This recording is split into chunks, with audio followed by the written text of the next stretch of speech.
Hello, today I am here with Sean Skeete, the chair of the ensemble department. How are you doing today? I'm well, thank you. Thank you for having me. Thank you for being here. It is greatly appreciated. So let's just delve right in. What initially drew you to Berkeley? That's a good question. When I was a lot younger, I was playing in my father's church, and the musical director at that church, who was a phenomenal musician, organist, was a student at Berkeley, at that time. And I think through him, I was inspired to consider Berkeley. And then as a result, I ended up going to a number of concerts to see him perform. I started going to see other students perform, Berkeley students and faculty perform. And that really inspired me. And I realized that was the place that I wanted to be. Mm, that's great. I really love the fact that you were inspired by somebody in your church. I feel like the musical impact of the church cannot be overstated enough. So I really love that.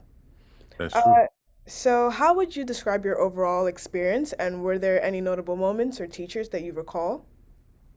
My experience was great. I had some great teachers. John Ramsey, who was a long-standing faculty member and in the percussion department, and later the chair of the percussion department. He was one of very few Black faculty at that time, Mm. and he was a leader within the community. He was a strong advocate for Black students, and I was drawn to him because he was an excellent musician. He represented in many ways all of what I wanted to be. So I considered him an inspiration, a mentor, and really added to my journey and my experience at Berkeley, amongst other teachers. But he was definitely a standout.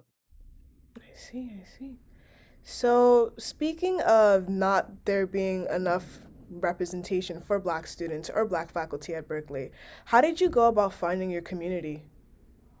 That's great. So, um,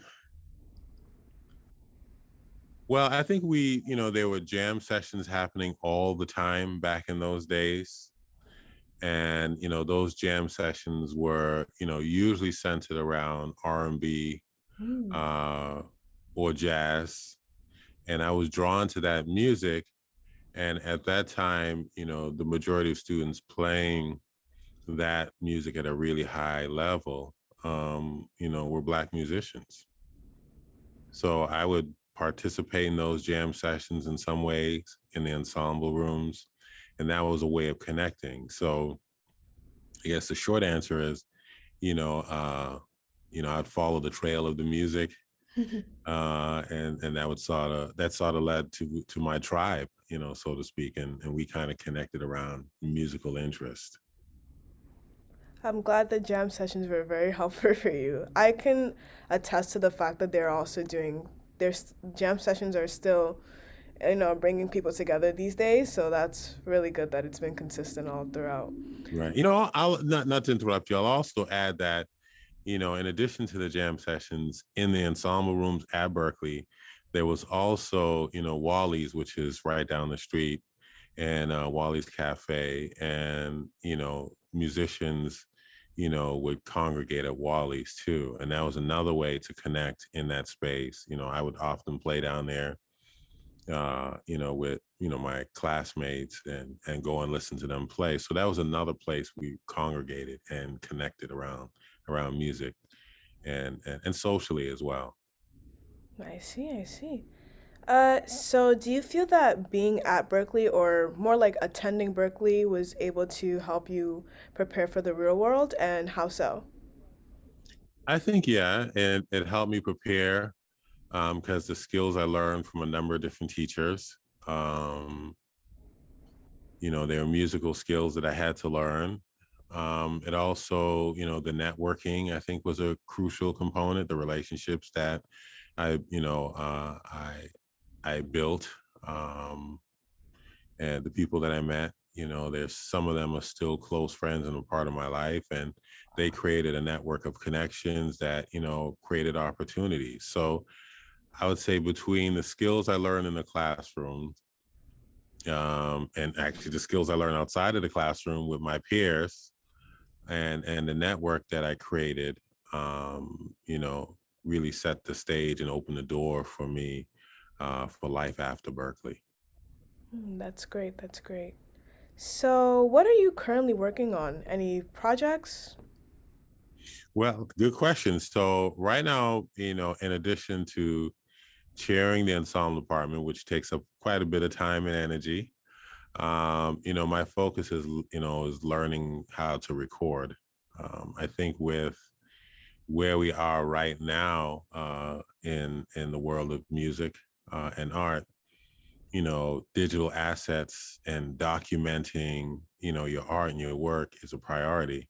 Hmm. And I'm working on not being in a position where I have to wait for someone to document my art, but actually to be able to do it for myself and collaborate with others around learning, around recording and documenting, you know, digital assets and audio assets of my art. So that's where I'm at right now.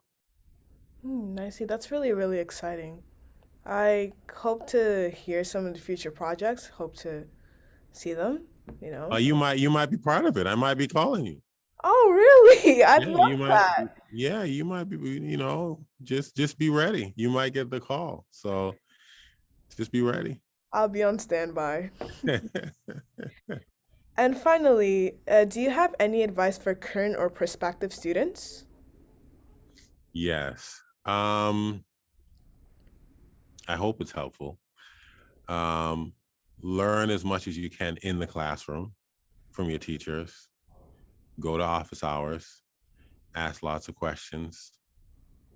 Um, Set your goals very high and your dreams very high. But also learn from your classmates outside of the classroom as much as possible. Be open to people who are from different places. Learn about the music that inspires them. Learn about their story. Um, I would say learn how to write music. Hmm. You know how to write your own music. For all musicians, I think would be important. Learn how to record music for all, you know, students, and then learn how to market your music, you know, through social media and other platforms. And it's generally just, you know, work hard, don't give up, just keep working at it. You know, sometimes as a student you're a big fish in a small town, and then when you get to Berkeley you feel like you get a little bit swallowed up and it's easy to get discouraged. I'd say keep working at your art, keep working at your craft, no matter what. You know, the thing that inspired you to do music, the thing that inspired you to give your life to music and make this huge commitment to come to music school, you know, don't lose that. You know, hold on to that inspiration and lean into that inspiration and get around other students that and faculty that could inspire that dream. You know, stay connected to those and don't give up. That is some grade A advice, and I'm definitely taking mental notes. Yeah. And with that, I'd like to thank you for joining us for Alumni Talk. It really means a lot, and I hope you have a great day. Priscilla, this was a joy and an honor, and I'm here for you. You know, I'm right around the corner, one building away. So if you ever need anything, you know, I'm here to inspire and encourage you as well as the other students. Thank you. Nice seeing you. Bye bye. Bye.